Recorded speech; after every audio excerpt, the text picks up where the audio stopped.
Hello friends, you are welcome in lecture number 14 of thermodynamics and statistical physics. Last lecture में हम लोगों ने पढ़ा है कि थर्मोडायनेमिक पोटेंशियल्स किसे कहते हैं और कौन से थर्मोडायनेमिक पोटेंशियल्स हमारे लिए थर्मोडायनेमिक्स में यूजफुल हैं and why they are useful. अगर हमसे कोई पूछे कि इन थर्मोडायनेमिक पोटेंशियल्स की सार्थकता को आप कैसे समझाएंगे, सो the physical significance of thermodynamic potentials can be explained by the concept of potential in mechanics।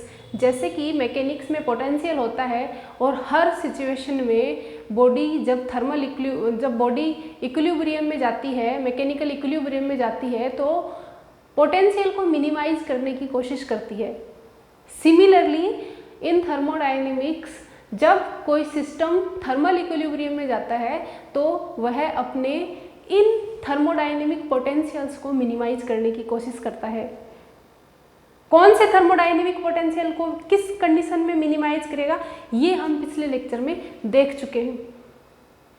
चूंकि ये thermodynamic potential U, F, G और H थर्मोडायनेमिक्स में वही रोल प्ले करते हैं जो मैकेनिक्स में पोटेंशियल करता है। That's why these potentials are called thermodynamic potentials. अब हम आज देखते हैं Maxwell's equations, how we can derive Maxwell's equations using these thermodynamic potentials. So let us start with the first thermodynamic equation, first Maxwell equation. Maxwell's equations. Let us start with the first Maxwell equation. पहला thermodynamic potential कौन सा था? Internal energy. और हम internal energy को first law of thermodynamics से कैसे लिख सकते हैं? फर्स्ट लॉ ऑफ थर्मोडायनेमिक्स कैसे लिखते हैं? du is equal to TdS minus PdV। अब देखते हैं इससे फर्स्ट मैक्सवेल इक्वेशन कैसे निकलती है। हम पहले ही पढ़ चुके हैं कि ये जो थर्मोडायनेमिक पोटेंशियल है, this is varies with entropy and volume. इसका मतलब है कि एंट्रोपी और वॉल्यूम इस थर्मोडायनेमिक पोटेंशियल के लिए नेचुरल वेरिएबल्स हैं। इस थर्मोडायनेमिक पोटेंशियल के लिए अगर एंट्रोपी और वॉल्यूम नेचुरल वेरिएबल्स हैं तो हम देखते हैं इन दोनों वेरिएबल्स के सापेक्ष ये थर्मोडायनेमिक पोटेंशियल किस तरीके से वेरी करता है। सो फर्स्ट हम देखते हैं differentiate with respect to S, और जब S के सापेक्ष इसको डिफरेंशिएट कर रहे हैं, इसका वेरिएशन S के सापेक्ष देख रहे हैं, तो हमें दूसरे वाले वेरिएबल को क्या रखना पड़ेगा? Constant. And keep volume constant. So हम कैसे लिख सकते हैं? Del U upon del S keeping volume constant. अगर वॉल्यूम कांस्टेंट है then this term will be 0 and this term will be capital T। This is equation number 1। अब इसका variation देखते हैं, डिफरेंशिएट विद रिस्पेक्ट टू दूसरे variable कौन सा है? वॉल्यूम। एंड जब वॉल्यूम के सापेक्ष इसका वेरिएशन देख रहे हैं तो कीप एंट्रोपी कांस्टेंट। एंट्रोपी को हमें क्या रखना है? कांस्टेंट रखना है। So what will be the equation? Del U upon del V, entropy constant. और जब एंट्रोपी कांस्टेंट है तो फर्स्ट टर्म 0 हो जाएगा क्योंकि एंट्रोपी में कोई परिवर्तन नहीं है। And what will B? Minus P। This is the second equation.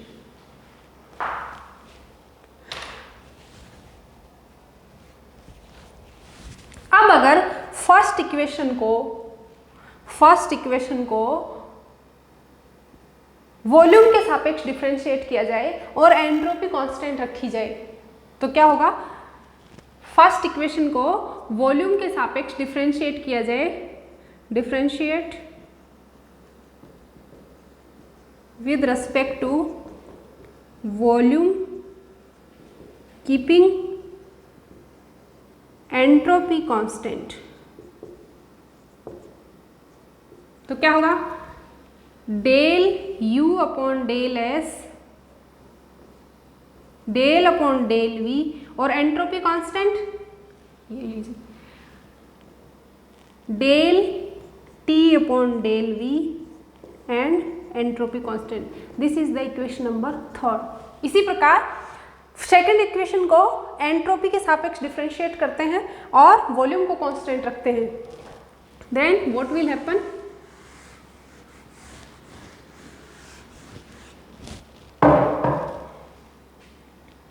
Del upon del S del U upon del V S V minus del P upon del S V। This is the equation number 4। चूंकि equation number 3 और 4 में left hand side एक जैसी है, so right hand side should also be equal. So हम क्या लिख सकते हैं? By equation 3rd and 4th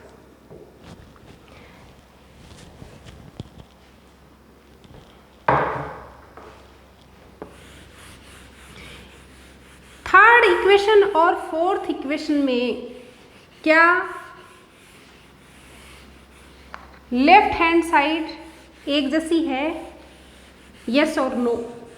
कैसी है देख के बताइए।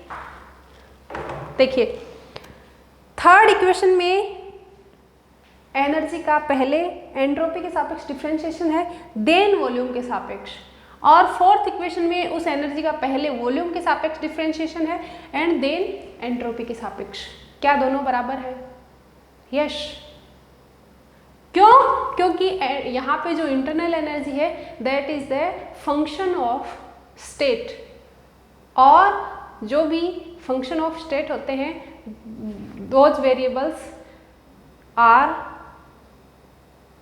परफेक्टली डिफरेंशिएबल, और जो परफेक्टली डिफरेंशिएबल होते हैं उनके लिए ये नियम लागू होता है। So we can write that these both sides are equal. अगर ये दोनों साइड्स इक्वल हैं then these must be equal. So हम क्या लिख सकते हैं? Del T upon del V is equal to minus del P upon del S V, and this is the first Maxwell equation. यह है मैक्सवेल की first equation है। इसी तरीके से हम second, third, fourth Maxwell equations को डेराइव कर सकते हैं।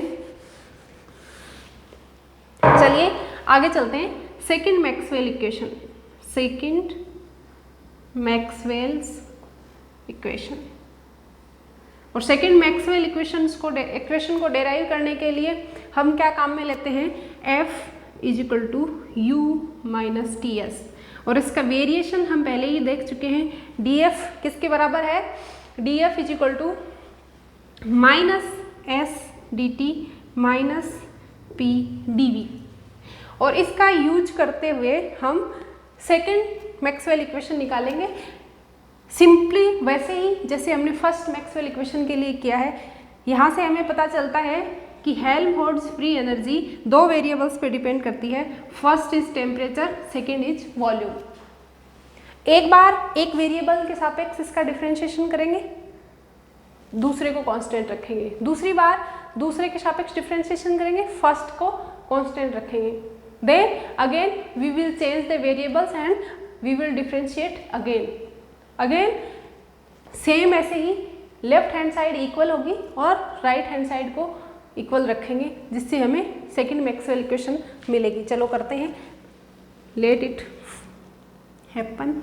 सो del F upon del T volume constant, it means ये 0 हो जाएगा minus S. This is the first equation. और सेकेंड इक्वेशन क्या होगी, इसका डिफ्रेंशिएशन वॉल्यूम के सापेक्ष, मतलब del F upon del V, entropy constant, sorry temperature is constant, और टेम्परेचर कांस्टेंट है देखिए, तब ये टर्म 0 हो जाएगा और क्या आएगा माइनस पी।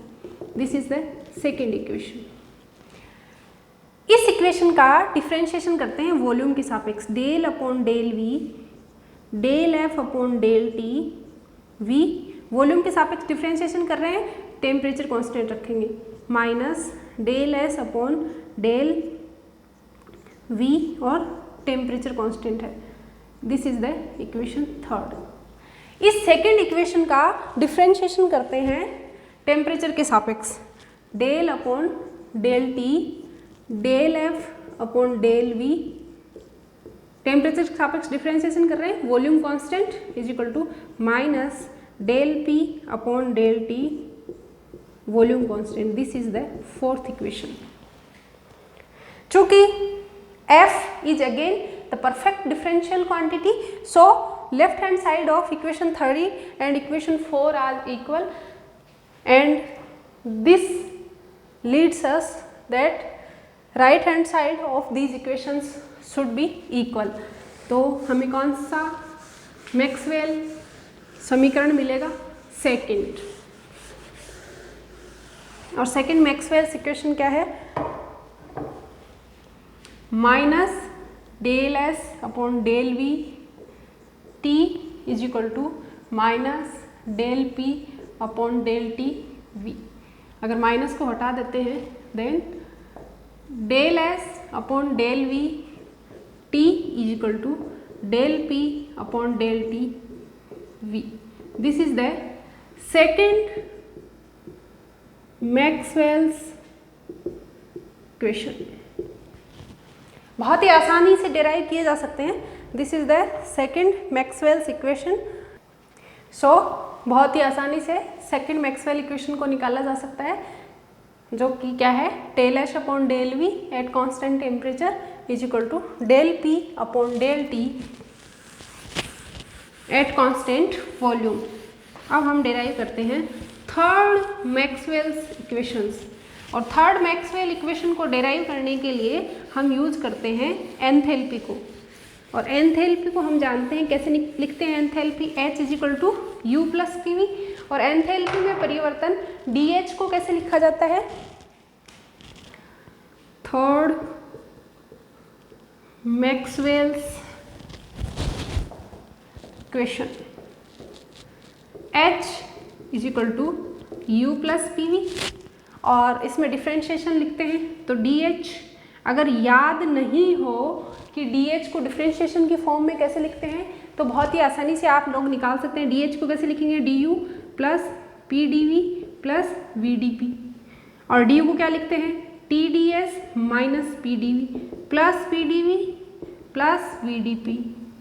तो ये कितना आएगा, TDS प्लस VDP। बहुत आसानी से निकाल सकते हैं, रटने की ज़रूरत नहीं है, बहुत ही आसानी से निकल जाते हैं। सो अगर हमारे पास अब DH है और तो इसका मतलब H किसका किसका फंक्शन है, H के लिए नेचुरल वेरिएबल्स कौन कौन से हैं, एंट्रोपी एंड प्रेशर। और अगर एंट्रोपी और प्रेशर H के लिए नेचुरल वेरिएबल्स हैं तो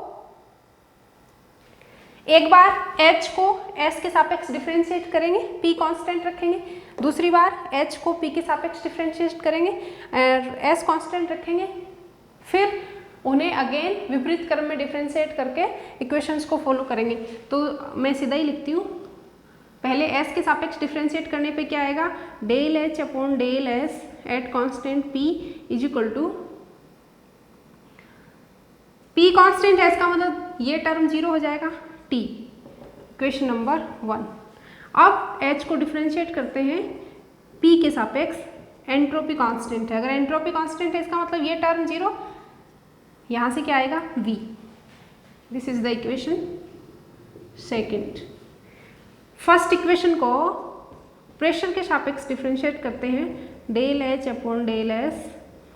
अगर प्रेशर के सापेक्ष डिफ्रेंशिएट करते हैं तो एंट्रोपी कांस्टेंट होगी del T upon del P S. Equation number 3। यहाँ प्रेशर के सापेक्ष डिफ्रेंशिएट कर चुके हैं, इसका मतलब एंट्रोपी के सापेक्ष डिफ्रेंशिएट करेंगे del H upon del P S del upon del S, और एंट्रोपी के सापेक्ष डिफ्रेंशिएट कर रहे हैं, pressure will be constant del V upon del S. This is the equation number 4। Again enthalpy is the perfect differential. So left hand side of the equation 3 and equation 4 is equal. अगर left hand side equal है तो right hand side को equal होना ही चाहिए। So हम क्या लिख सकते हैं, this implies del T upon del P S is equal to del V upon del S P. This is the third Maxwell's equation. ये मैक्सवेल की थर्ड इक्वेशन है या मैक्सवेल का तीसरा रिलेशन है। Del T upon del P at constant entropy is equal to del V upon del S at constant pressure.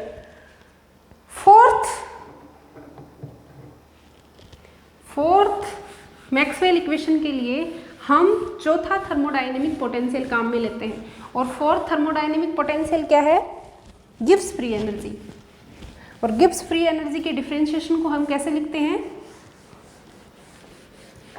dg equal to minus S D T plus V D P.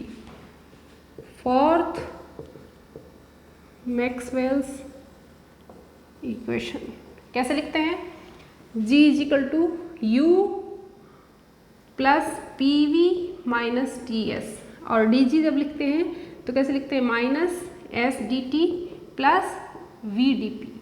This is the differential form of Gibbs free energy. अगर हमें यहाँ से हम देख सकते हैं कि g के लिए नेचुरल वेरिएबल्स कौन से हैं, टेम्परेचर एंड प्रेशर। सेम वैसे ही जैसे पिछले 3 इक्वेशन में करते आए हैं, पहले g का डिफरेंशिएशन करते हैं del g upon del T, pressure constant रखेंगे, क्या मिलेगा, प्रेशर कांस्टेंट है तो ये टर्म 0 हो जाएगा, minus S, number 1। Second, p के सापेक्ष डिफरेंशिएशन टेम्परेचर कांस्टेंट, अगर टेम्परेचर कांस्टेंट है दिस टर्म विल बी 0 और v। सेकंड, अगेन इसका डिफरेंशिएशन प्रेशर के सापेक्ष del G upon del T P, और प्रेशर के सापेक्ष डिफरेंशिएशन कर रहे हैं तो temperature constant minus del S upon del P T. This is the question number 3। Pressure के सापेक्ष डिफरेंशिएशन कर चुके हैं, सो we will differentiate it with respect to temperature, और टेम्परेचर के सापेक्ष डिफरेंशिएशन कर रहे हैं तो pressure constant is equal to del V upon del T at constant pressure. This is the equation number 4। चूंकि लेफ्ट हैंड साइड 3 और 4th equation की इक्वल है, क्यों, क्योंकि again g is the perfect differential, और अगर ऐसा है तो राइट हैंड साइड को इक्वल होना चाहिए, तो हमें क्या मिलेगा, minus del S upon del P T is equal to del V upon del T P. This is the 4th Maxwell's equation. ये मैक्सवेल की 4th इक्वेशन है, क्या है,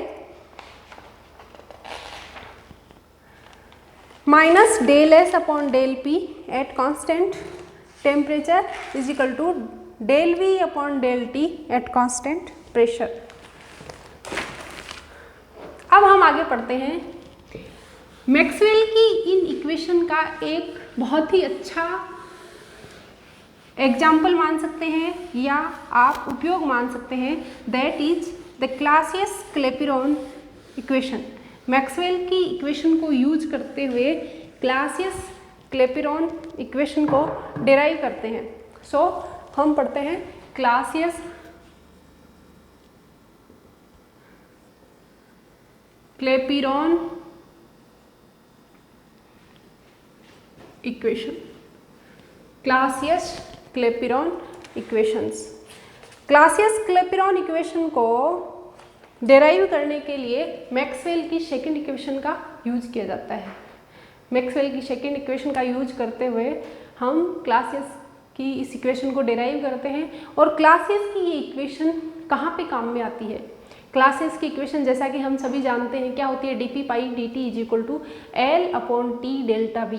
इसका मतलब क्लासियस की इक्वेशन हमें प्रेशर और वॉल्यूम एक दूसरे के सापेक्ष कैसे चेंज होते हैं ये बताती है। और प्रेशर और वॉल्यूम का जो ग्राफ है वो किन चीज़ों पे डिपेंड करता है? Latent heat L, temperature T और फेज ट्रांजिशन के दौरान होने वाले वॉल्यूम के परिवर्तन पर डिपेंड करता है, that is delta V। So हम यहाँ लिखते हैं क्लासियस क्लेपिरॉन इक्वेशन।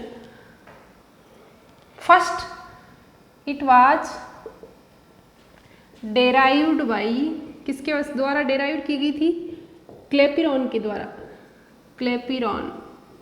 इसीलिए कुछ लोग या कभी कभी इसे सिंपली क्लेपिरॉन इक्वेशन के नाम से भी जाना जाता है। And what is it? dp upon dt is equal to L upon T V2 minus V1। This is the Clausius Clapeyron equation. बहुत ही सिंपली इसका डेरिवेशन किया जा सकता है using Maxwell's second equation. Maxwell की सेकंड इक्वेशन का उपयोग करते हुए इसका डेरिवेशन करते हैं del S upon del V del P upon del T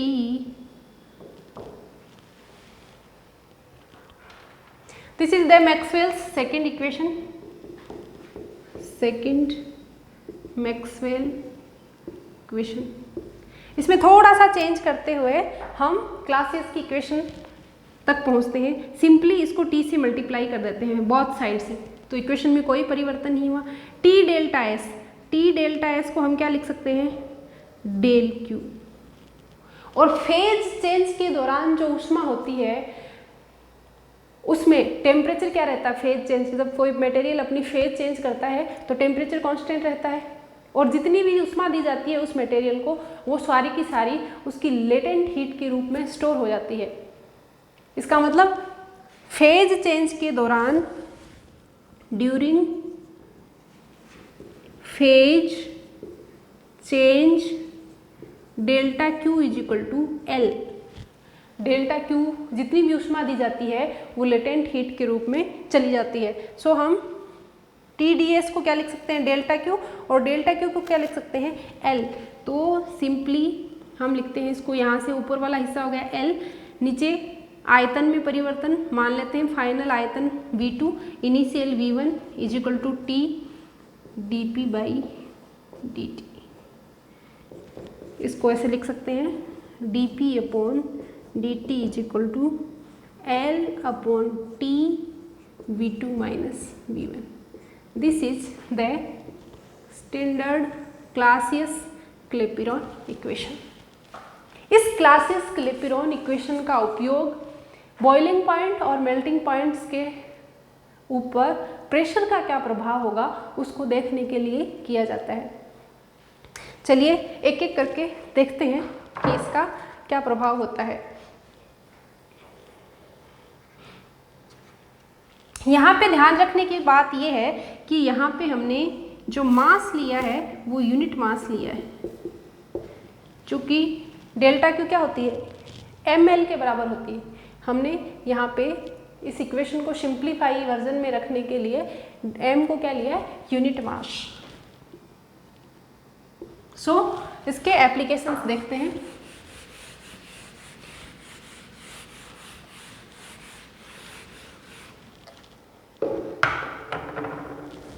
पहला एप्लीकेशन है for melting points. Melting points के लिए इसका उपयोग कैसे करते हैं? देखिए इक्वेशन क्या है, D P upon D T is equal to L upon T V2 minus V1। अगर कोई सॉलिड मेल्ट होकर लिक्विड में परिवर्तन होता है देन नॉर्मली क्या होता है, नॉर्मली जो फाइनल वॉल्यूम जो लिक्विड का है माइनस इनिशियल वॉल्यूम जो सॉलिड का है वो जनरली पॉजिटिव वैल्यू देता है। क्यों? क्योंकि लिक्विड का वॉल्यूम सॉलिड से नॉर्मली अधिक होता है। अगर ये पॉजिटिव है तो L और T इधर कांस्टेंट क्वांटिटीज है, इसका मतलब dp बाई डी टी क्या होगा, इसका मतलब dp बाई डी टी क्या होगा, पॉजिटिव। अगर dp by D T positive है इसका मतलब अगर हम प्रेशर को इंक्रीज करते हैं, इसका मतलब dp प्रेशर में चेंज क्या आता है, प्लस। जब इसको इंक्रीज कर रहे हैं इसमें चेंजेस प्लस आ रहे हैं तो हर सिचुएशन में dt में परिवर्तन भी प्लस ही आना चाहिए। क्यों? क्योंकि लेफ्ट हैंड इस राइट हैंड साइड में प्लस का निशान है। अगर इधर माइनस आया इसमें चेंज तो ये इक्वेशन इसको फॉलो नहीं करेगी। इसका मतलब नॉर्मल जो भी सॉलिड्स का परिवर्तन लिक्विड में होता है उसके लिए मेल्टिंग पॉइंट पर प्रेशर बढ़ाने से उन पदार्थों का मेल्टिंग पॉइंट बढ़ जाता है। सो नोट डाल के हम यहाँ पे लिखते हैं note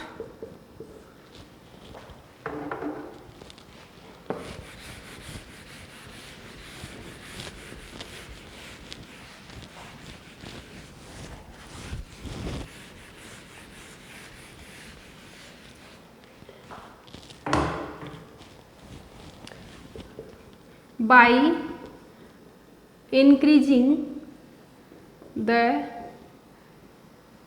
pressure generally the melting point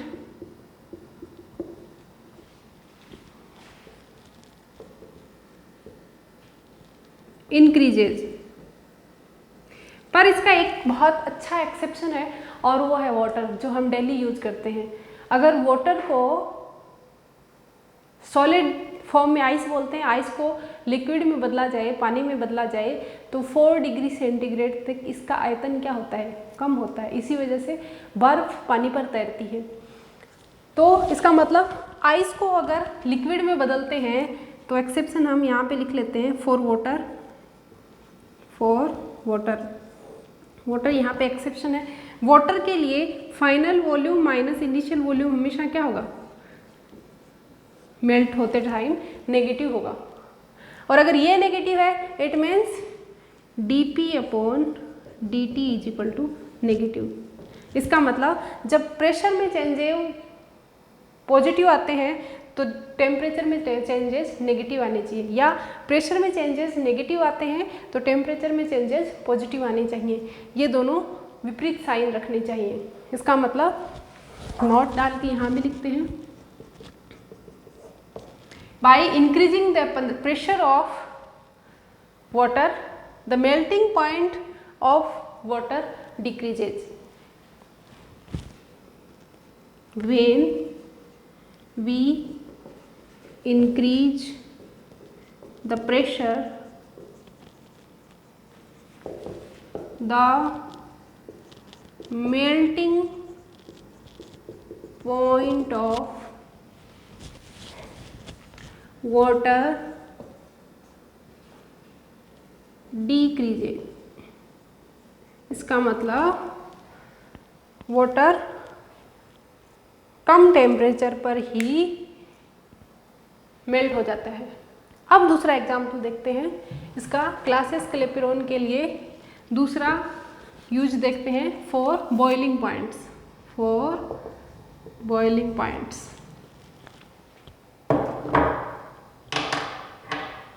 boiling points के लिए हम देखें तो ये क्लासेस क्लेपिरॉन इक्वेशन है और बॉइलिंग पॉइंट्स पर भी नॉर्मली क्या होता है, अगर किसी लिक्विड को बॉईल करेंगे तो वो गैस बनेगी, और जनरली नहीं, हमेशा ही गैस का वॉल्यूम लिक्विड के वॉल्यूम से क्या होगा, अधिक होगा। इसका मतलब V2 माइनस V1 हमेशा ही क्या होगा, पॉजिटिव होगा। इसका मतलब dP/dt क्या होगा, पॉजिटिव। इसका मतलब प्रेशर बढ़ाने पर बॉइलिंग पॉइंट्स हमेशा ही बढ़ते हैं। नॉट डाल के यहाँ पे हम लिखते हैं not boiling point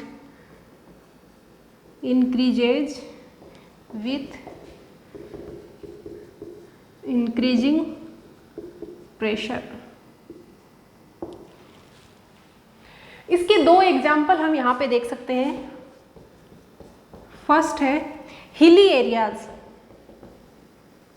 hilly areas में क्या होता है, जब हम पहाड़ी पे जाते हैं तो एयर का, एटमॉस्फेयर का जो प्रेशर है वो क्या हो जाता है, धरातल की वजह से नीचे जो एयर है उसकी तुलना में प्रेशर क्या हो जाता है, पहाड़ी पे कम हो जाता है। जैसे ही प्रेशर कम होता है वैसे ही बॉइलिंग पॉइंट क्या हो जाता है, कम हो जाता है, और बॉइलिंग पॉइंट कम होने से खाना पकने में अधिक समय लगता है।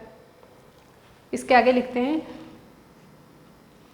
इन hilly areas because pressure decreases so boiling point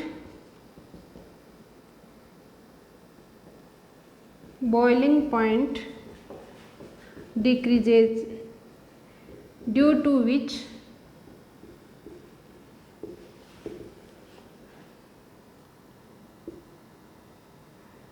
food takes more time to be cooked। खाना पकने में अधिक समय लेता है। दूसरा एग्जाम्पल है जो जनरली हम किचन में काम में लेते हैं, प्रेशर कुकर का। दूसरा एग्जाम्पल किसका है, प्रेशर कुकर का।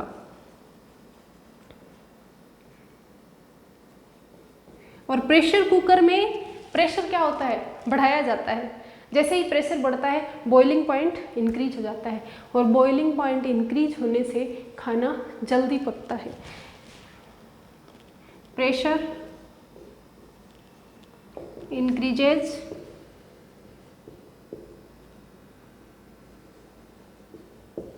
due to which boiling point increases।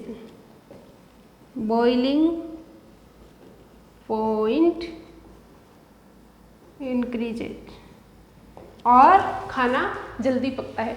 So these are the two examples of Clausius Clapeyron equation. यहाँ पे हमने सभी 4 मैक्सवेल इक्वेशंस को डेराइव किया और उसका एक अच्छा एग्जाम्पल क्लासियस-क्लैपेरॉन इक्वेशन को देखा। अब हम एक छोटा सा सवाल लिखते हैं जो थर्मोडायनेमिक पोटेंशियल से आया हुआ है।